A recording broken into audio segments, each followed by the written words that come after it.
Hi guys. Hi guys, my name is Fayez and this is my daddy Michael Bundi and we are going to sing Best of me.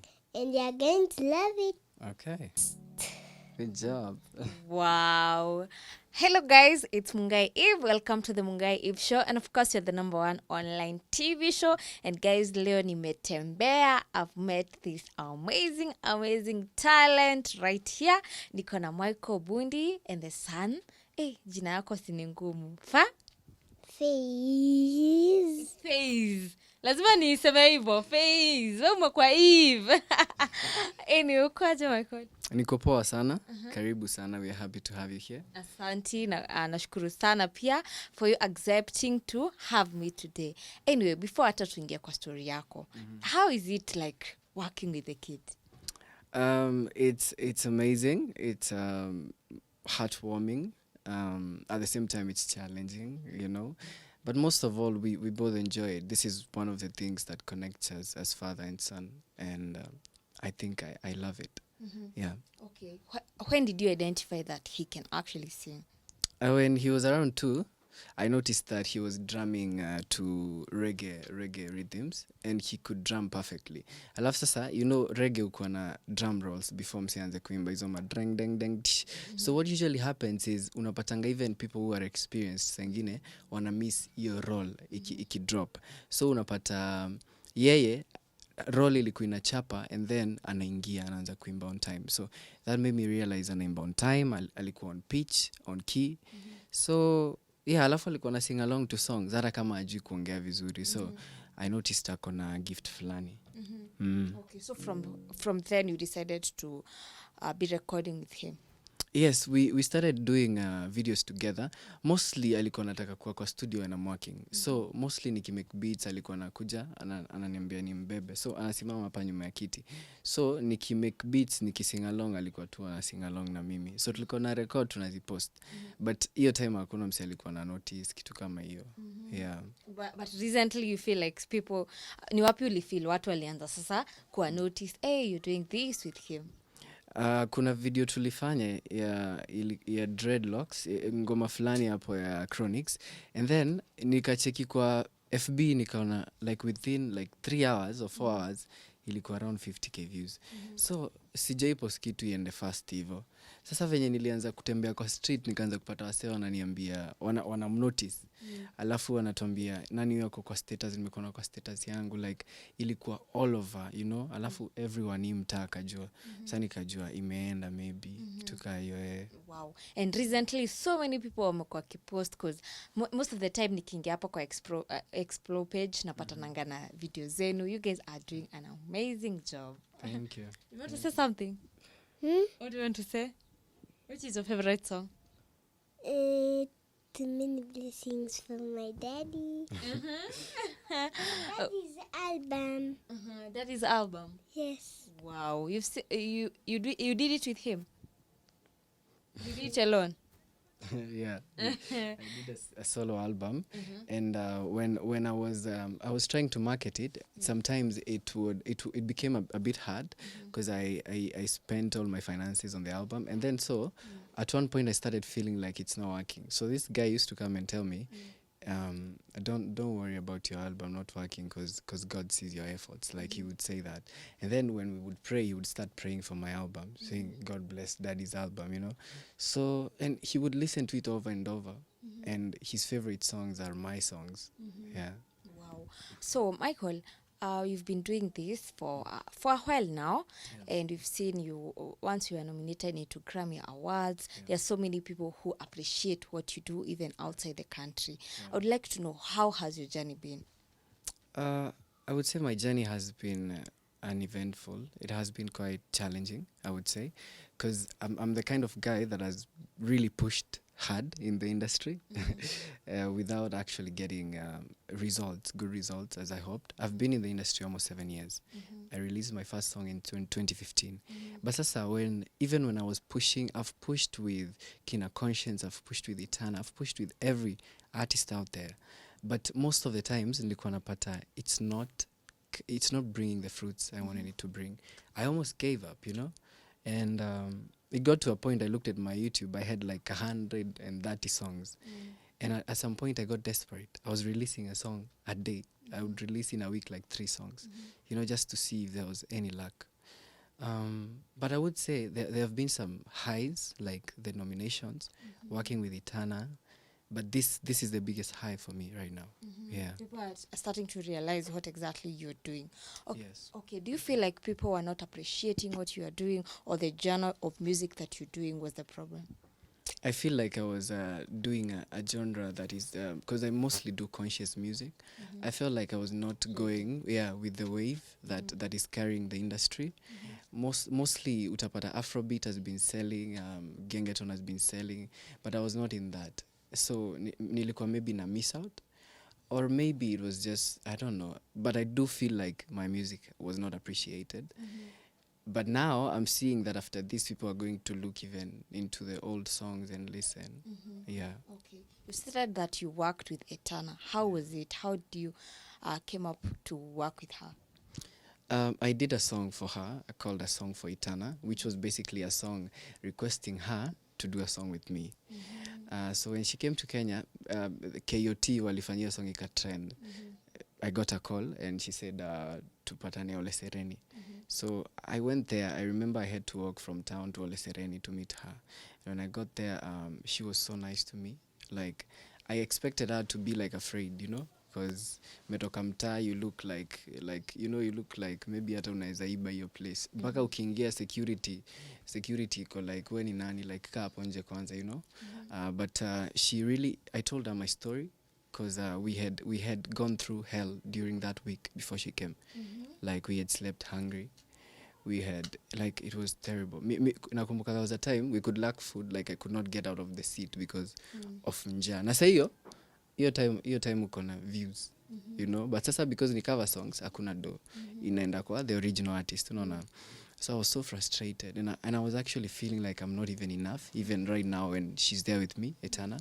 But she said that I should change that in my mind, and akaniambia one day we'll do a song and things will change for you. So I waited for like 2 years. Nakumbuka hata alinipea fare ya kurudi home na akanipea do ya food. I waited for 2 years before the collabo happened. Yeah, and nakumbuka nilitense sana because kuna times nilikuwa namcall and I'm asking like, is this gonna happen, and I don't want to pressure her. At some point, some of my fans went on Twitter na wakaanza kumsumbua, not on my behalf, and then alikuwa ananicall, I'm like, maze, like, you guys have to be patient. And ndio nikaenda nikaangalia kumbe wase pia wameanza ku impatient about this. But then 2 years down the line, she sent me a song. I recorded my verse and so before the 2 years ikuja kuisha, were you guys in communication? Anakuambia it's gonna happen ama? Yeah, we were in communication sometimes. Not so much though. Like, most of the times she was busy. Yeah. Okay, so how did it happen after alikutumia ngoma then? Venye alinitumia song, I was really excited. So aliniambia niandike verse yangu. And basically I just wrote my verse through that night. And once that happened, niliandika the song and nikamtumia. And after that alimix and akamaster and that's it. Akarelease. Yeah. Unaweza sema hiyo song in a way ili change life yako? Naweza sema ili change life yangu kiasi, si sana. Kiasi tu. In what perspective? In kama maybe ukiitwa show, you can ask for a good amount. Pia your peers kwa industry ama the people that you work with huwa wanakurespect, So unapata pia uko majuu. Sasa nilianza kupata easier connections. Kama nakumbuka kuna collab nilifanya na Jamaican artist anaitwa Delando. I talked about my Grammy nomination in collaboration with Itana. Hiyo ndo najiintroduce nayo, so that really helps negotiate. Yeah. Okay. So after the song, what have you been up to, you yourself now? I've been seeing you do a lot of covers. Probably someone would like to know, why is it that you tend to do a lot of covers rather than your own songs? Well, people noticed the covers more than the original songs. Sasa ilikuwa noma because you see sometimes kwa the social space, online space, mostly ukifanya kitu work, you kind of need to stick to the script because that's what works, you know. That's what they know you of. What they know you. So I have fans who like original songs. I have fans that like cover songs. But now the cover songs zilifika mali zikaleta shida because wase wana piga ma strike, you know, all that stuff. So venye nilipigwa strike kama 2 hivi nikaona sasa I can't do this anymore. So nika release my album. I released an album in February online kwa hizo ma streaming This year? platforms. Yeah, this year. Which has done well. Yeah, I would say with the streams, yeah. Okay, so right now you wouldn't do any cover unless maybe you're in good communication with the artist. Yes, I wouldn't. And actually, even the ones we are doing with my son, because they are kind of like covers of other songs, we are doing them in a way that is not going to attract any issues with the original singers. And mostly, utafind sasa we are not like recording them in the studio. We're just doing a live performance. Yeah. Okay. Yeah. So apart from the strikes and everything, you know, when you do a cover, they really bring income. Was that a challenge? Yes. I remember there was a time I had so many watch hours, but there was no money. Like $20, $30, $80 tops. So unapata you just feel alafu msee akikuita show anasema because you do covers and we can pay the original artist to come. Sasa wewe hatuwezi kupay kama the original artist, you know. So itabidi tufanyie less. So unapata tu it's not sustainable unless you're doing it with permission and you actually have a contract where you split the royalties. Hapo ndo inaweza work. Okay. At what point you felt like nikiangalia kwa bio yako there's a something that you've written that you are a depression survivor. At what time ilifika mahali you gave up ama what exactly was happening at that time? Well, myself I grew up in as I said, I grew up in a musical family, but it was also kind of a violent family. So yangu ilianza kitambo. Stress and anxiety and depression ilianza nikiwa as young as 5 or 6.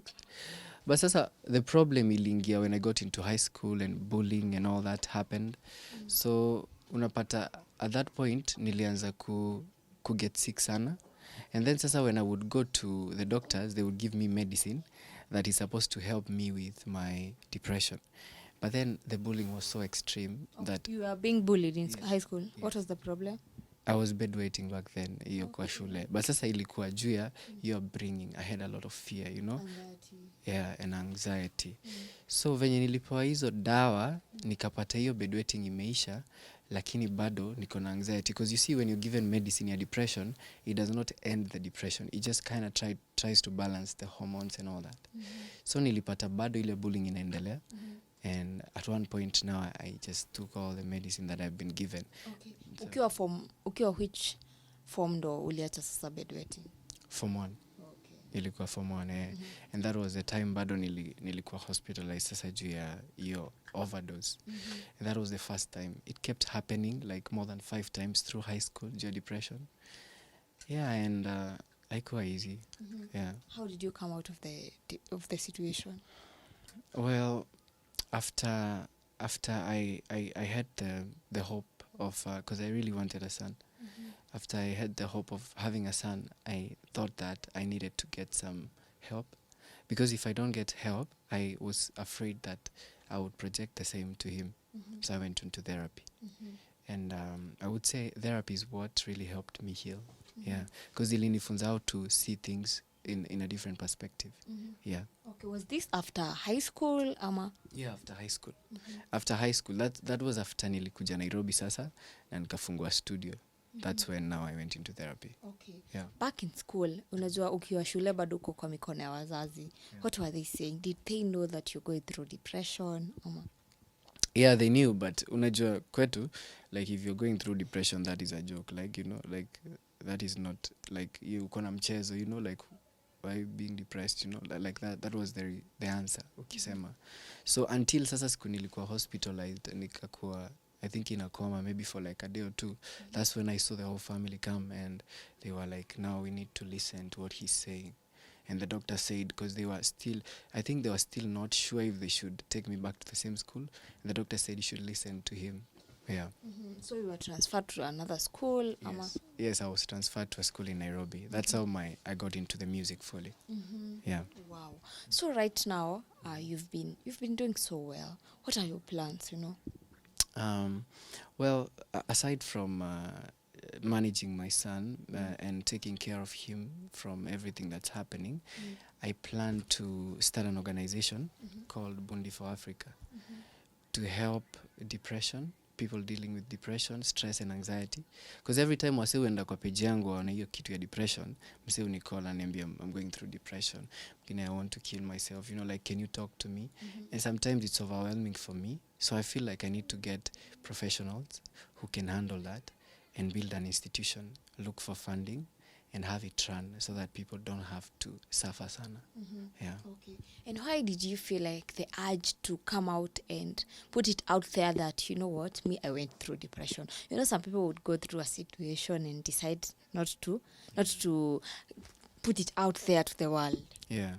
Well, I felt like I had a purpose. Yeah, ya kuambia wase. Because you see, one thing I realized, kuna time, the last time I tried to take my life, it was a very bad time. Like, I tried in a very bad way.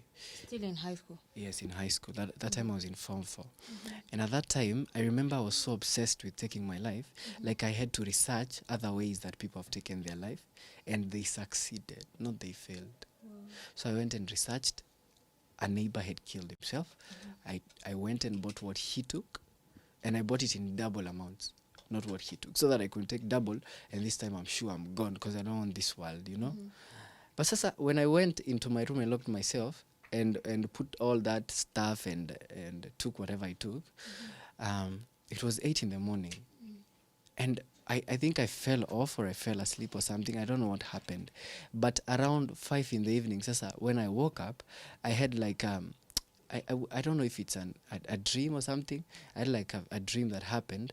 And while I saw myself drowning somewhere, I was drowning in the ocean. And at this time, just when I drowned, there's someone who came and held my hand and took me to the shore. And this person, I was standing there watching that person try to do CPR on my body.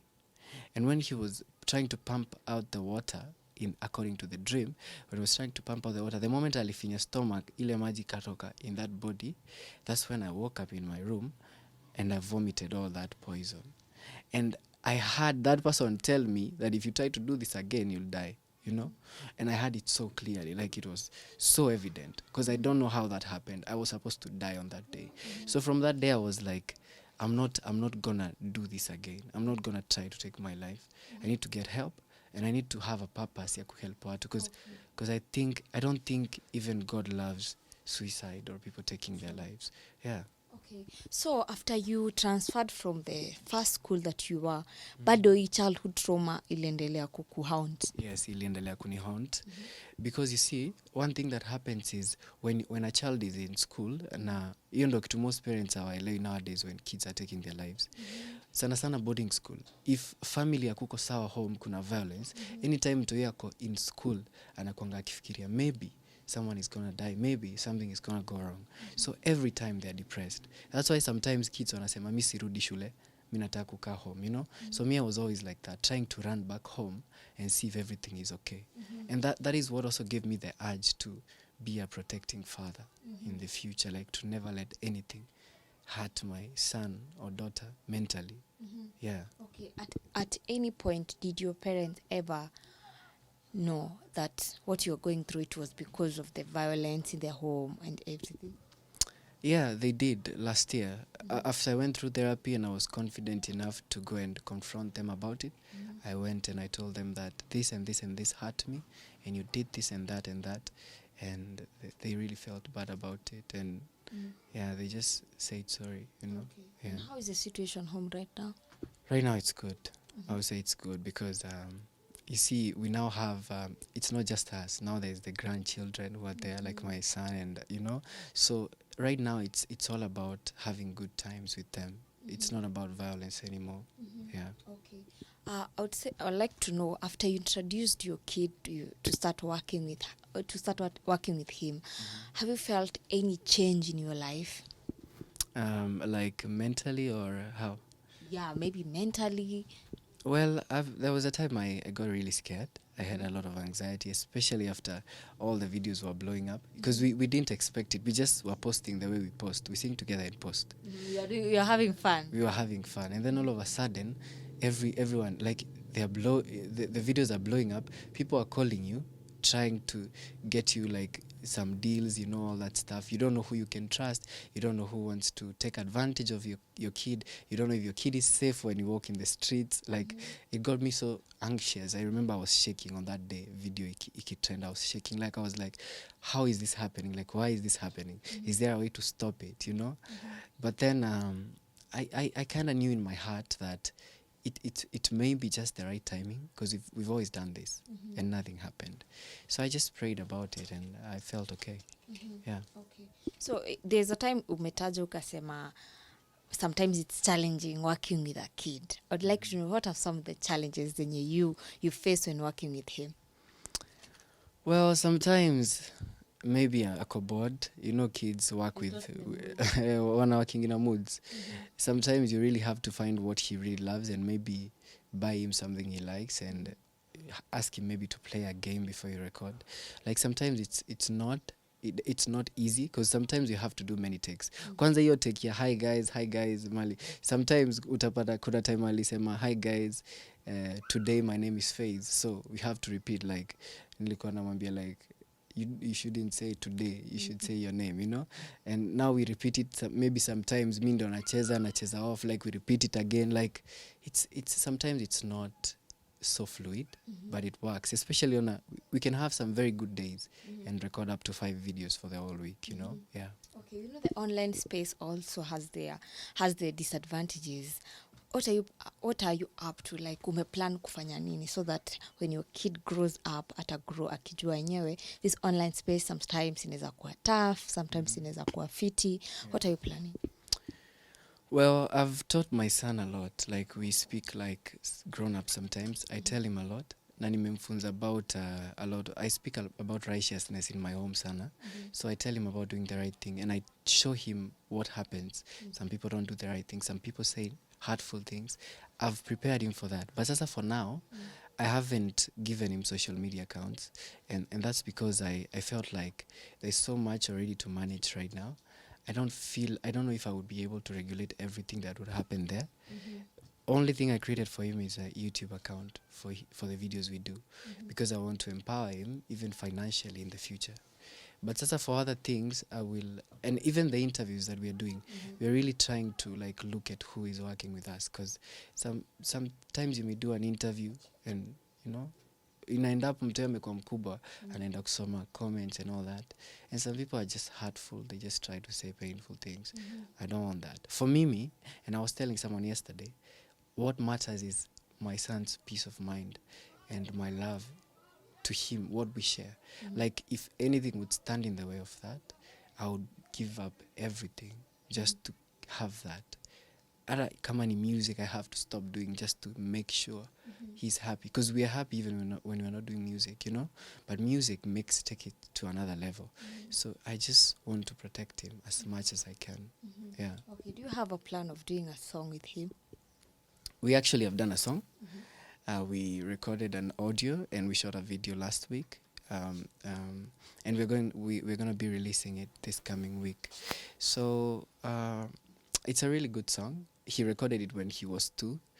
And we're hoping that the kids, especially because it's a song geared towards the kids, that the kids will get the message and, he can probably get a fan base at Akwatoi and grow with the fan base. Yeah. Okay, as a parent, nini likufanya when you realize that he has a talent to push it at such a young age?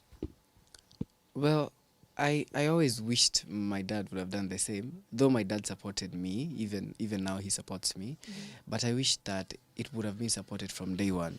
Because unaona hiyo time si tukianza ulikuwa unaambiwa either usome kama hautasoma hakuna music.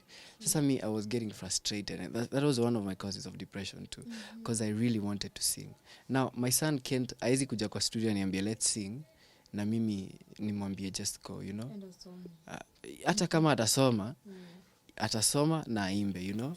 And then we've noticed in the current world, I think hata women notice that talent is paying way more than hata hizo vitu zingine. Yeah.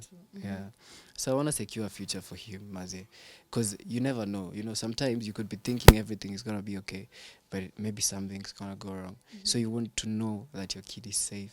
I'm sure every parent wants that. Yeah. Wow. Tukimalizia, I would like you to talk to people who supports your music, who supports your videos, you and him. Unajua, talk to them and then he will come atuambie. Si umetuambia a song is coming very soon. Takuja tuambie where we can find the song. Okay. For everyone who supports us, I want to say thank you so much for your love towards us. And the comments are really amazing. I've seen great comments, and I've even seen people say that they would love to spend more time with their kids because of that. And I'm happy because it's making a positive impact, and it's warming hearts of people. And I just want to say we are planning like a family event where we can do a live concert for families. That's gonna happen through the day. So we're gonna get a good garden, a place we can do a picnic, and we'll call people to come and see us perform and greet and, you know, have fun. Yeah. Wow. By the way, tuko kwa studio. Probably you can tell us more about the studio. Do you record other artists? Or it's exclusively yours? Apana, I record other artists. This is a professional music studio. I started it in 2015. Awesome Sounds Empire. And this is where I produce all my songs and where I produce other artists' songs. Yes. For someone who would like to come and record, how can they find you? Well, they can find me on Instagram at Real Michael Bundi. Just DM me.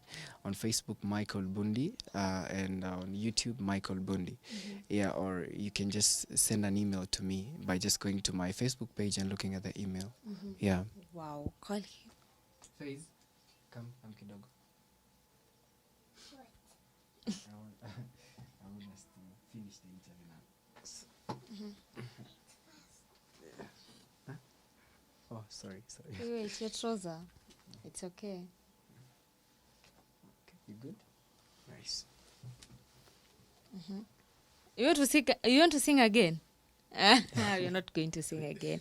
I want you to talk to your fans. You know you have fans. You know that? Who told you? Daddy told you have fans. I want you to talk to them and tell them where they can find your music. Do you know? Okay.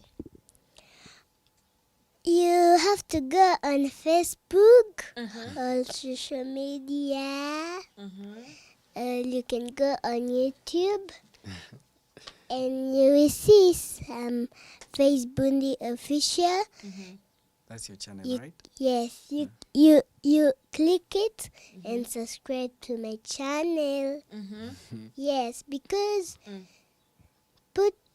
smash that. My song, smash my song. That bell. And thanks for watching. And thanks for staying with us today and the end. And it's just God's grace. Wow. So help him. You can say the name of the YouTube channel. So his YouTube channel is Fayez Bundi Official. That's Fayez. That's Fayez Bundi Official. That's where his songs are. Yeah, so if you want to look at the videos that we do exclusively, me and him, they're all going to be on his channel. Yeah. What about yours? Oh, mine is Michael Bundi. Sometimes I just tend to focus on him more. Wow, thank you so much, Michael. We really appreciate. Guys, in case you're watching this video, I'll put the link down below so that you can subscribe. You turn on the notification bell. You've said next week. Yes. Next week there'll be a new song, but in the meantime, you can go and enjoy what is there. Anyway, guys, it has been the Mungai Eve Show. In case you're watching this video and you haven't subscribed to my YouTube channel, subscribe. Meet the next video.